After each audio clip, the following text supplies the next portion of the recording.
Welcome. I'm joined again today by CivilNet host and analyst Eric Hacopian to cover some of the major news stories in Armenia this week. Eric, thank you very much for your time. Welcome back. It's a pleasure. So to start off, a fresh skirmish has taken place on the Armenia-Azerbaijan border, this time in an area which was pretty much void of cross-border violence since the 2020 war. This is the Nakhichevan-Ararat region border. The Armenian Defense Ministry has confirmed one Armenian serviceman has died. So now, apart from Nagorno-Karabakh, 3 regions of Armenia proper are experiencing this cross-border violence. So, Eric, what's going on and what can be done in the face of this situation? Well, cross-border violence is sort of a neutral word. These are acts of aggression by this regime in Baku. And I think what they're trying to do is to take advantage of the fact that this is their greatest moment of advantage and it's the greatest moment of disadvantage on our side, to get more leverage on what they see as negotiations coming up, to force Armenia to accept, terms in Artsakh or on the borders that are in their terms. So they're trying to maximize their advantages. And I think the real issue here is not about them, that they're expected to do that. That's the nature of the regime and it's the nature of society. The issue is, what are we doing on our side? Nothing that they do should come as a surprise. But what have we done to improve the military? Why does, for example, our defense minister, why is he still on the job? He's systematically failed on all levels. These border issues were known months ago after the war ended.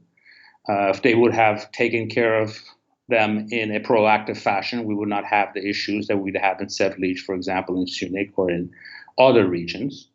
So I think this is what this really calls for. It doesn't tell us anything about the regime in Baku that we didn't know. The issue is us. Whereas the prime minister was waving around his hammer a couple of weeks ago, and there are times you have to use the figurative hammer politically. Where are the younger officers being promoted? To deal with this issue. It's been a couple of months. We don't even know who's responsible for these failures. Has anyone responsible been fired?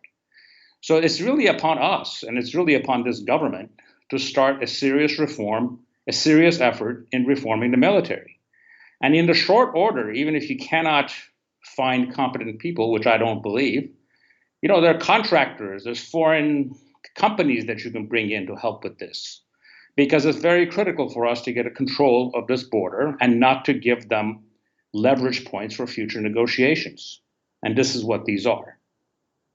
Another story this week is that Azerbaijani authorities organized a visit by ambassadors accredited to Azerbaijan to the city of Shushi, which only a few months ago was a site of a bloody battle. The Armenian population is now permanently displaced and Armenian places of worship desecrated. So what would your message be to those ambassadors that accepted Aliyev's invitation to Shushi? Well, they're degenerates, but that's really not the point. I mean, for them to have accepted this, imagine this scenario in any other part of Europe, imagine if in Bosnia in 1992, Slobodan Milosevic would have invited ambassadors from around the world, many of them from EU countries, and they would have shown up in some parts of Bosnia that's been ethnically cleansed of Bosnians to have their picture taken. So this it doesn't tell us much about them, but you cannot expect too much from these people anyway. The issue here is 2 things that we need to take note of is how successful their diplomacy is, that they managed to get so many people, and not from the normal, usual suspect of the Turkmenistans and the Pakistans and the Turkeys, but many EU countries, many Asian countries, to go to a place, let's talk specifics, to a place in which an ethnic group of Armenians were deliberately ethnically cleansed simply because of their nationality or religion, where you've had cultural genocide targeting cultural institutions or churches in this case, and a place in which there were civilians that were executed, many of them seniors, by Aliyev's army. So you have all of these people that have shown up there.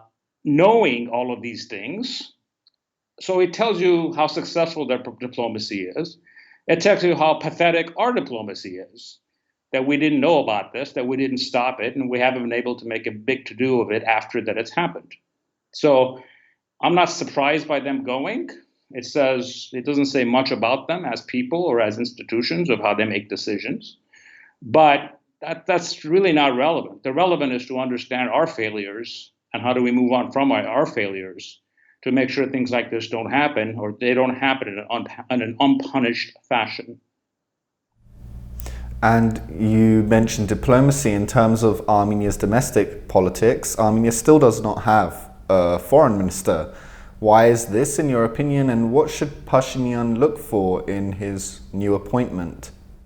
Well, it's ridiculous that we haven't had a foreign minister in a month. We've had elections a couple of weeks from now. This should be one of the top priorities of the state. We have many capable people around the world, both in and outside of the diplomatic service. We have high-ranking people working in the UN. We have, many of our diplomats are quite capable people from around the world. I mean, I was referring to Moses Abelian, who's undersecretary in the United Nations. I mean, if you're ever going to break the box and go get someone in an emergency, it's now. So we have quality people around the world that we can count on to become foreign minister and to serve in other ambassadorial positions. So that is something that needs to happen. It needs to happen immediately, and it should be the first priority, one of the first priorities of state. As far as what you're looking for, is you're looking for two things. You're looking for a foreign minister that has vision, that understands the broader perspective, that is not a technocrat, because this is no time for technocrats. You need people that have a much broader vision of the world and how you can use it for your purposes. And two, someone who is aggressive in being able to use the mistakes of the other side, which in this case is Aliyev hands us things on a daily basis that we can use to crucify him and his regime. Truth be told, from a public relations perspective, no matter who they hire, you cannot cover up the kinds of things that he says. He uses language that is not used by any other foreign leader. It's in league with the Saddam Husseins and the Idi Amins of the world. And if there's a concerted effort to focus that's focused on targeting him and his state's policies, in 6 months to a year, you could have a situation where there's not enough toilet paper in the world to clean him up. But we're not there yet. So the issue is to find a quality person that has vision, and two, someone who's aggressive in using his language to make them pay a diplomatic and political price for the foolish things that he says on a daily basis. And the High Court, the Constitutional Court of Armenia, will soon make a decision regarding the appeals of the 2021 election results. The appeals came from the Armenia Alliance of Robert Kocharyan and the I Have Honor Alliance of Artur Vanetsyan and two other minor parties. So what do you think of this development? What do you think their decision will be? I mean, it's a gigantic farce and a waste of time. I mean, you've had an election that they lost by 30 points. I mean, you can say a lot of things about Donald Trump, but he lost an election by much smaller margins than that. So these are absurd arguments that have no basis in reality, and they're going to get tossed out of court. And frankly, it's a waste of time. It's a waste of public time, and it's a waste of legal time for anyone to have spent, trying to figure out what is what. They sort of had to do these. They had to do these filings because they had to explain away the scale of their defeat that happened in the last elections.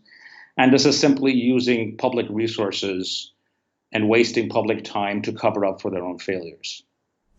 And finally, one of the big developments this week is that Armenia will have a national carrier set to go into operation in 2022. Pashinyan signed a deal as well, was meeting, with representatives of Air Arabia who are going to be involved in this national carrier. So what do you think? Is this a good thing for Armenia? It's a wonderful thing for Armenia. First and foremost, you need a national airline. especially when, if you're in case of national emergency, that's what you need. Wartime, you need your national airline when other people are refusing to fly here or bring things in. Second of all, Al Arabiya is one of the top airlines in the world, both in quality and service. So we're partnering with really quality people. All Armenian airlines, previously national airlines, were playthings for local oligarchs, and which were, third-rate operations, flying fourth-rate planes. So I think this is an exceptionally important development. And then, frankly, it comes in, and we're getting a couple of sets of good news after all the devastation that we've been through. The economy is coming back, it looks like in a stronger rate than ever.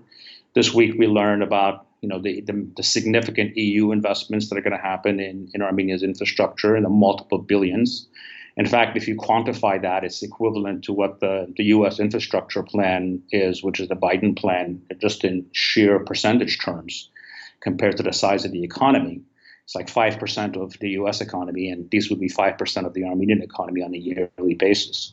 So we have a lot of positive things like this going on, and this airline one, which was a surprise, I think can have tremendous. It's like one of those small stories today that can have far greater impact 3 or 4 years from now, based on other things that we're concerned with, which are going to seem trivial compared to other things 3 or 4 years from now. Well, Eric, thank you as always. Thank you, it was a pleasure. And thank you for joining us on CivilNet.